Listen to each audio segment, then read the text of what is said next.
How does a person answer why something happens? When you look at the findings in different fields, Scant is the part of life in which we live. To attain the highest values.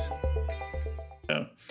So I'm glad you touched on the role of family, and I think in any endeavor, friends and family are such critical components of it. So how have yours played a role in, you've already talked about the move from South Africa to Australia. Obviously it was a very pivotal moment, but what kind of role do they play just on a day-to-day basis now as you're going about what you do?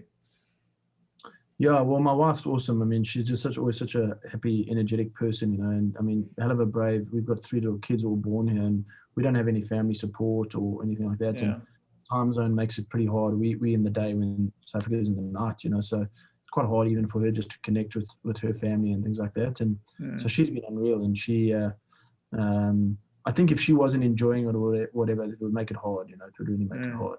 So she's been awesome. And probably one of the things that I found is maybe it's also a common thing when guys get towards their 40s, like they lose a little bit of contact with some old friends and things like that. And I've actually heard quite a lot of people speaking about it recently. And I'm definitely guilty of that. I've probably lost contact with a lot of friends from back home and things like that. So I've just made the probably during COVID as well, made the effort to just reach out to some old people and reconnect with them again. Reconnect, yeah.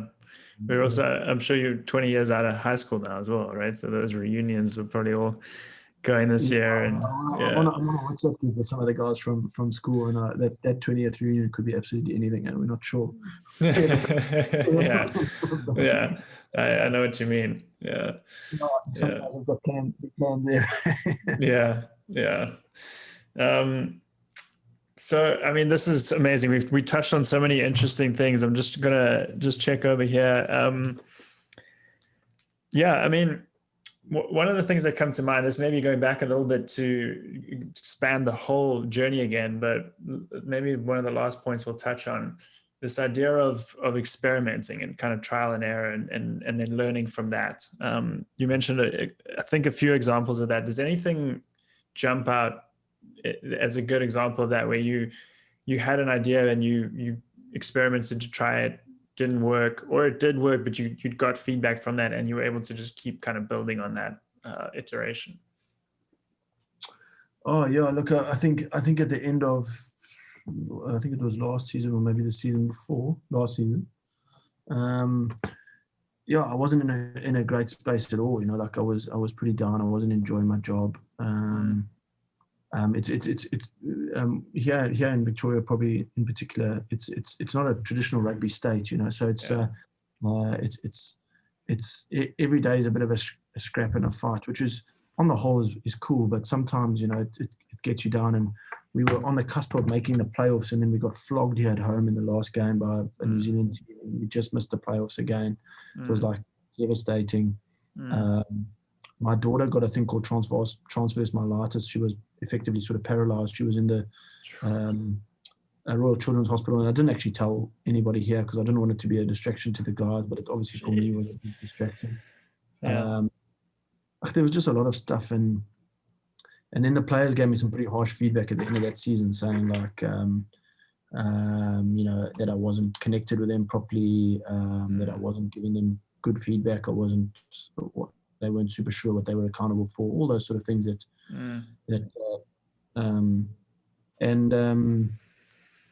the other thing that was happening was, which I've spoken about quite a bit since then, is like, the media obviously was not super kind, and I even went to church once, and a guy at the end of church was like having a crack at me about some guy I didn't even know. I was just like, what am I doing here? What I was really unhappy. And then I went to a conference, and the conference was a bit shit. And I always say it was shit because it was in Canberra. And if you've ever spent any time in Canberra, but there was this lady there called Chris Burke, who was a mountaineer, and she's I think she's scaled, I'll get the numbers a little bit wrong, but let's say 12 of the 14 or 15 highest peaks in the world, including like K2 and just an incredible woman, And she was talking about how before she goes on those massive hikes, she would her friends and family would say to her, "You mad? Like you're going to die there. You know, what are you thinking? You know, please don't go." So she would, for a few months before she goes on the walk, she said she would sort of like, I guess, sort of hibernate herself away from those people a little bit, because she didn't want the negativity of their thoughts in her head when she was however many thousand feet up, and dying was a real possibility. You know, she said if she had a negative thought and stopped and gave up, or she would die. So she couldn't afford that. And then she said something really cool, which really resonated with me, which was just, she said, you know, I realized after a while that many of the people who were saying that had never been to the mountain.